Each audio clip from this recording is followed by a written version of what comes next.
नोकरी असो वा लग्न, चष्म्याची अडचण आता होऊ देऊ नका. नंदादीप नेत्रालयात या आणि तुमच्या चष्म्यापासून मिळवा कायमची मुक्ती. कारण आता चष्मा घालवण्याची लासिक शस्त्रक्रिया फक्त 32,999 रुपयात. शिवाय 5,000 रुपयांपर्यंतचे लासिक स्क्रीनिंग अगदी मोफत. ऑफर मर्यादित कालावधीसाठी. तर वाट कसली बघताय? आजच कॉल करा 92-2000-1000. नंदादीप नेत्रालय, न्यू शाहूपुरी, कोल्हापूर. दृष्टी म्हणजे नंदादीप. पर्यावरण संवर्धनासाठी नव्या पिढीचा सक्रिय सहभाग गरजेचा, सिद्धेश कदम.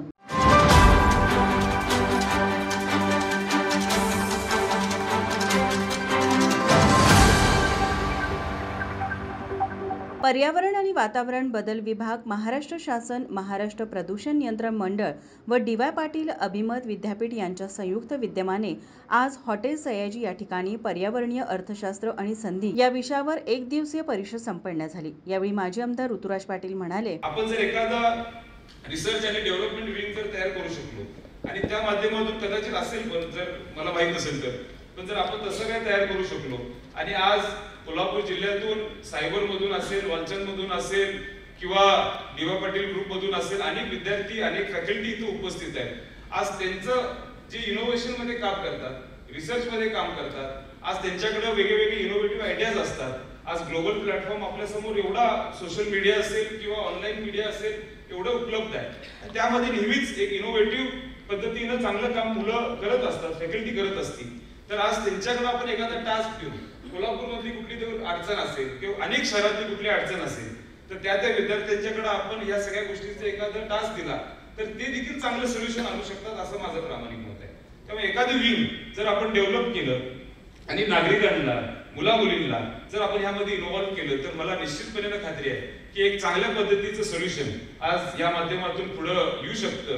कारण जेव्हा आपण हा विचार करतो, मी परवा सिद्धेची एक व्हिडिओ बघत होतो, त्यामध्ये जपानमध्ये काही विद्यार्थी, मला वाटते 5 ते 6 वर्षाची मुलं असतील, आणि त्या ह्याच्यात मी बघत होतो की टीचर्स त्यांना सांगत होते की रोडच्या बाजूचा कचरा तुम्ही उचलला पाहिजे, आणि ते उचलत होते. लहान मुलं होते, लहान मुलांना ते सगळ्या पद्धतीनं ते काम सांगून ते काम करून घेत होते. पण तेव्हा हा विचार केला की आपण मोठं झाल्यानंतर एन्व्हायरमेंट बद्दल बोलतो, आपण मोठं झाल्यानंतर पर्यावरण चांगलं राहिले, प्रदूषण नाही झालं पाहिजे ह्याच्याबद्दल बोलतो. तर शाळेपासूनच थोडस माझी विनंती आहे की आपण जर सीएम साहेब असतील किंवा या डिपार्टमेंटमध्ये कोणी असतील, जर आपण खऱ्या अर्थानं जर ह्यामध्ये उल्लेख करून जर शाळेपासून याचा अवेअरनेस जर वाढवू शकलो तर निश्चितपणे त्याची एक मोठी मदत आज खऱ्या अर्थानं आपल्याला पुढच्या येणाऱ्या पिढीला होऊ शकते. आपण जर शाळेपासून जर विद्यार्थ्यांना सांगितलं की बाहेर कचरा टाकायचा नाही आणि प्रदूषण करायचं नाही तर पुढे जाऊन प्रदूषणाने कचरा आटोक्यात आणता येईल, असं प्रतिपादन माजी आमदार ऋतुराज पाटील यांनी केलं. यावेळी महाराष्ट्र प्रदूषण नियंत्रण मंडळाचे अध्यक्ष सिद्धेश कदम म्हणाले, लोकप्रतिनिधीच आहेत, पण नक्कीच ते इथेच थांबणार तर नाहीये, ते नक्की पुन्हा लोकप्रतिनिधी होणारच आहेत.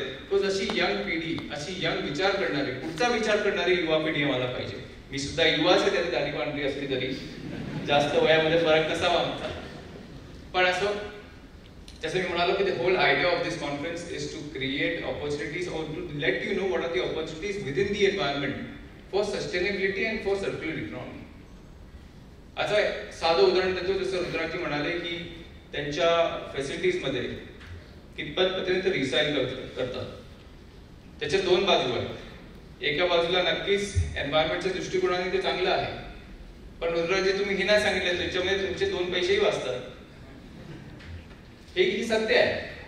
आज जेव्हा सोलार मध्ये आपण इन्व्हेस्ट करतो, आता इन्व्हेस्टमेंट जास्त वाटते, पण लॉंग टर्मचा जर विचार केला तर ती इन्व्हेस्टमेंट फार किरकोळ वाटते, बिकॉज आपली ओव्हरऑल कॉस्ट ही कमी होत जाते. त्याच पद्धतीने जेव्हा आपण आपल्या डिस्टिलरीज मध्ये जेव्हा पाणी रिसायकल करतो, आज फ्रेश वॉटरची कॉस्ट ही आज आपल्याला कमी वाटते, पण जसं जसं फ्रेश वॉटरचं स्तोत्र हे कमी होत जाईल तेव्हा आपल्याला कळेल की फ्रेश वॉटरची कॉस्ट वाढलेली आहे, रिसायकल वॉटर हे कमी कॉस्टनी आहे. तर या सगळ्या गोष्टी जे इंडस्ट्रीज असतात बघा, शेवटी त्यांचं बॅलन्स शीट बोलतो. तर आपल्याला कुठे कुठे एन्व्हायरमेंटच्या दृष्टिकोनातून एन्व्हायरमेंट वाचवायचं आणि त्याच्यामध्ये 2 पैसे पण कसे कमवायचे, the whole idea of this conference is that. पर्यावरण संवर्धनासाठी नव्या पिढीचा पुढाकार आणि सहभाग महत्त्वाचा असून प्रदूषण नियंत्रणासाठी रिसायकल आणि रियूजवर भर देणं गरजेचं असल्याचं प्रतिपादन महाराष्ट्र प्रदूषण नियंत्रण मंडळाचे अध्यक्ष सिद्धेश कदम यांनी केलं.